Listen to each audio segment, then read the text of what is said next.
ভারতের ক্রিকেট মাঠে বাংলাদেশের পতাকা উড়বে না, একটা অবিশ্বাস্য সিদ্ধান্ত যা তাদের নিজেদের ক্রিকেটকে ধ্বংসের দিকে ঠেলে দিয়েছে। ভারতকে বয়কট করতে দিয়ে বাংলাদেশ নিজেরাই 240 কোটি টাকা জলে ফেলল, এমন একটা ভুল যা তাদের ক্রিকেট ইতিহাসকে চিরকালের জন্য কলঙ্কিত করবে। কল্পনা করুন, বিশ্বকাপের মতো বিশাল মঞ্চে না খেলে তারা নিজেদের খেলোয়াড়দের স্বপ্ন ছিনিয়ে নিচ্ছে শুধুমাত্র রাজনৈতিক অভিমানে। ভারতের সুরক্ষা ব্যবস্থা বিশ্বের সেরা, তবুও তারা ভয় দেখিয়ে পিছু হটছে। এটা কি সত্যি সুরক্ষার চিন্তা, না ভারতের উত্থানকে হিংসা? এই ভিডিওতে আমি প্রকাশ করব এমন অজানা তথ্য যা আপনাকে চমকে দেবে, যেমন আইসিসি কিভাবে ভারতের পক্ষে দাঁড়িয়েছে এবং বাংলাদেশের এই পদক্ষেপ কিভাবে তাদের অর্থনৈতিকভাবে ধ্বংস করবে। বন্ধুরা, এই ঘটনার পিছনে লুকিয়ে আছে ভারত বাংলাদেশের ক্রিকেট সম্পর্কের এক লম্বা ইতিহাস। ভারত সবসময় বাংলাদেশকে সাহায্য করেছে। 2011 সালের বিশ্বকাপে যৌথ আয়োজক হিসেবে ভারত তাদের মাঠে খেলার সুযোগ দিয়েছে। এমনকি আইপিএলে বাংলাদেশি খেলোয়াড়রা লক্ষ লক্ষ টাকা উপার্জন করেছে। কিন্তু সাম্প্রতিক রাজনৈতিক অশান্তিতে বাংলাদেশের সংখ্যালঘু সম্প্রদায়ের উপর হামলার খবর ছড়িয়েছে, যা ভারতকে চিন্তিত করেছে। এখন তারা বলছে ভারতে সুরক্ষার সমস্যা, যা আসলে একটা অজুহাত। আইসিসি বলেছে স্বাধীন সুরক্ষা মূল্যায়নে ভারতে কোনো বিপদ নেই, লো টু মডারেট ঝুঁকি মাত্র। এখানে সুরক্ষা মূল্যায়ন মানে হলো বিশেষজ্ঞরা মাঠ, হোটেল, যাতায়াত সবকিছু চেক করে দেখেন যে কোনো হুমকি আছে কিনা। যেমন একটা বাড়ি কেনার আগে তার স্ট্রাকচার চেক করা হয়। এখন আসুন দেখি আইসিসির ভূমিকা। আইসিসি হলো আন্তর্জাতিক ক্রিকেট কাউন্সিল, যা সব দেশের ক্রিকেট বোর্ডকে নিয়ন্ত্রণ করে। যেমন একটা স্কুলের প্রিন্সিপাল যেভাবে ছাত্রদের নিয়ম মানায়। বাংলাদেশের অনুরোধ ছিল তাদের ম্যাচগুলো শ্রীলঙ্কায় সরিয়ে নেওয়া হোক, কিন্তু আইসিসির 16টা সদস্য দেশের মধ্যে ভোট হয়েছে। 14-2 ভোটে সিদ্ধান্ত নেওয়া হয়েছে যে সময়সূচি বদলাবে না। এটা দেখায় ভারতের প্রভাব।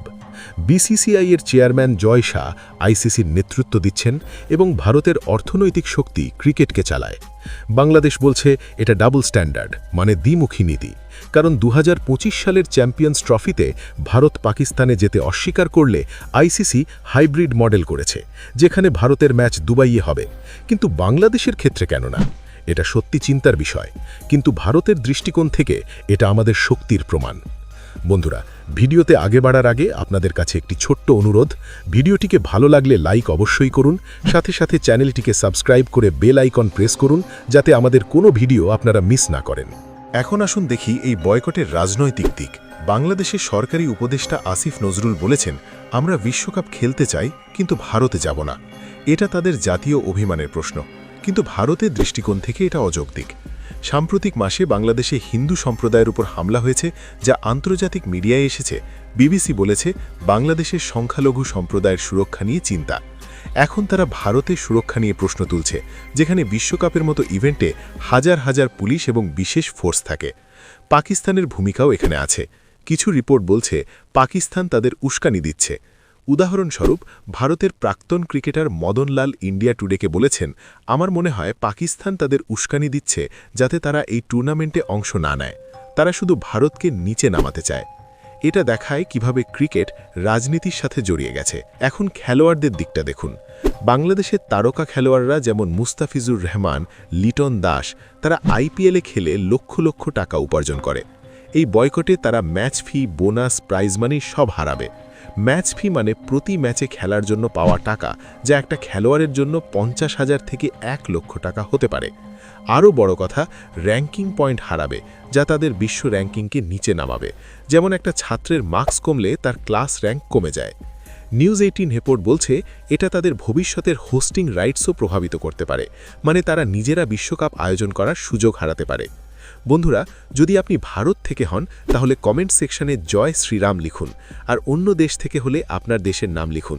দেখি কতজন আমাদের সাথে আছে। এখন মূল খবরটা প্রকাশ করি। বাংলাদেশ ক্রিকেট বোর্ড বিসিবি আনুষ্ঠানিকভাবে ঘোষণা করেছে যে তারা 2026 টি-20 বিশ্বকাপে ভারতে যাবে না। এর ফলে আইসিসি তাদের সরাসরি বাদ দিয়ে স্কটল্যান্ডকে অন্তর্ভুক্ত করার সিদ্ধান্ত নিয়েছে। ক্রিকেট বিশ্বের এই নজিরবিহীন সংঘাত এখন কেবল মাঠের লড়াইয়ে সীমাবদ্ধ নেই, বরং তা রূপ নিয়েছে এক চরম কূটনৈতিক সংকটে। এখন আসা যাক অর্থনৈতিক ক্ষতির অঙ্কে। টাইমস নাও এর রিপোর্ট অনুসারে এই সিদ্ধান্তের ফলে বাংলাদেশ প্রায় 240 কোটি টাকা বা $27 মিলিয়ন হারাবে, যা তাদের বার্ষিক আয়ের 60%। এটা শুধু অংশগ্রহণ ফি নয়, আইসিসির রেভিনিউ শেয়ারও মারাত্মকভাবে প্রভাবিত হবে। রেভিনিউ শেয়ার মানে আইসিসির মোট আয়, যেমন টিভি রাইটস ও স্পন্সরশিপ থেকে প্রতিটি বোর্ডকে দেওয়া নির্দিষ্ট অংশ। বিসিবির জন্য এই অর্থ হারানো মানে দেশের তৃণমূল পর্যায়ের ক্রিকেটের ভবিষ্যৎ অনিশ্চয়তার মুখে ঠেলে দেওয়া। আরও ভয়ের ব্যাপার হল আইসিসির মেম্বার পার্টিসিপেশন অ্যাগ্রিমেন্ট অনুসারে শেষ মুহূর্তে নাম প্রত্যাহার করার কারণে বাংলাদেশকে অতিরিক্ত $2 মিলিয়ন জরিমানা গুনতে হতে পারে। এটা বাংলাদেশের জন্য এক বিশাল ধাক্কা, কারণ তাদের ক্রিকেটীয় কাঠামো অনেকটা আইসিসির অনুদানের উপর নির্ভরশীল। অর্থনৈতিক এই রক্তক্ষরণ সামলে ওঠা বিসিবির জন্য হয়তো অসম্ভব হয়ে দাঁড়াবে। এখানে একটি আলোচিত টুইটের কথা উল্লেখ করা জরুরি। ESPN ক্রিকইনফোর বিশিষ্ট লেখক ক্যামেরন পনসেনবি 21 জানুয়ারি 2026-এ একটি টুইট করেছেন। তিনি লিখেছেন, I understand all situations are different, but India refusing to travel to Pakistan for CT 2025 and the ICC creating a hybrid model to work around, compared to Bangladesh refusing to travel to India and the ICC saying put up or get booted has made me sad. পনসনবির এই আক্ষেপ একটি গভীর সত্যকে সামনে নিয়ে এসেছে। ক্রিকেটীয় রাজনীতির ভারসাম্য আজ কতটা একপাক্ষিক। এটি পরিষ্কারভাবে দেখায় যে আইসিসির নিয়মাবলী বিভিন্ন দেশের ক্ষেত্রে কিভাবে ভিন্ন ভিন্ন রূপ ধারণ করে। যেখানে বড় দলগুলোর জন্য হাইব্রিড মডেলের ব্যবস্থা থাকে, সেখানে ছোট দলগুলোর জন্য বরাদ্দ থাকে কেবল নিষেধাজ্ঞা অথবা বর্জন। এখন প্রশ্ন উঠছে ভবিষ্যতের। এই বয়কট বাংলাদেশকে বিশ্ব ক্রিকেট থেকে সম্পূর্ণ বিচ্ছিন্ন করে ফেলবে। ভারতের সাথে এই বৈরী সম্পর্কের প্রভাব পড়বে আইপিএল এবং দ্বিপাক্ষিক সিরিজগুলোর ওপর। বাংলাদেশের ক্রিকেটারদের জন্য গ্লোবাল লিগগুলোর দুয়ার হয়তো চিরতরে বন্ধ হয়ে যেতে পারে। পাকিস্তান বলছে তারা নৈতিক সমর্থন দেবে, কিন্তু ভারতের বিপক্ষে গিয়ে তারা কতটা ঝুঁকি নেবে তা এখনও রহস্য। আন্তর্জাতিক ক্রিকেটের মানচিত্রে বাংলাদেশ এখন একলা পথ চলার ঝুঁকিপূর্ণ অবস্থানে দাঁড়িয়ে। অন্যদিকে ভারতের জন্য এটি একটি বড় কূটনৈতিক জয়। বিসিসিআই বিশ্বকে আবারও বুঝিয়ে দিল যে আধুনিক ক্রিকেটের কেন্দ্রবিন্দু এখন মুম্বাই, দুবাই নয়। আমাদের ক্রিকেটের শক্তি বিশ্বকে দেখিয়ে দিয়েছে যে ভারতের মাটিতে খেলতে হলে নিয়ম মেনেই আসতে হবে। 20 টিমের এই টুর্নামেন্টে বাংলাদেশ না থাকলে হাইপ কমবে না, কারণ ভারত অস্ট্রেলিয়া বা ভারত ইংল্যান্ড ম্যাচগুলোই দর্শকদের মূল আকর্ষণ। সব মিলিয়ে ক্রিকেট ইতিহাস আজ এক নতুন মেরুকরণের সাক্ষী হয়ে রইল, যেখানে আবেগের চেয়ে ক্ষমতার দাপটি শেষ কথা বলছে। এখন আমার নিজস্ব মন্তব্য। বন্ধুরা, এই ঘটনা ভারতের জন্য একটা মাইল ফলক। আমরা দেখিয়ে দিয়েছি যে ক্রিকেট শুধু খেলা নয়, এটা আমাদের জাতীয় গর্বের প্রতীক। বাংলাদেশের এই সিদ্ধান্ত তাদের নিজেদের পায়ে কুড়াল মারার মতো, কারণ 240 কোটি টাকার ক্ষতি তাদের ক্রিকেট অবকাঠামোকে ধ্বংস করবে যখন ভারতের অর্থনৈতিক শক্তি আইসিসিকে নিয়ন্ত্রণ করে। জয় শাহের নেতৃত্বে আইসিসি দেখিয়েছে যে ভারতের সুরক্ষা ব্যবস্থা অটুট এবং কোনো দেশের রাজনৈতিক অভিমান আমাদের মাটিকে কলঙ্কিত করতে পারবে না। এটা আমাদের যুবকদের জন্য অনুপ্রেরণা।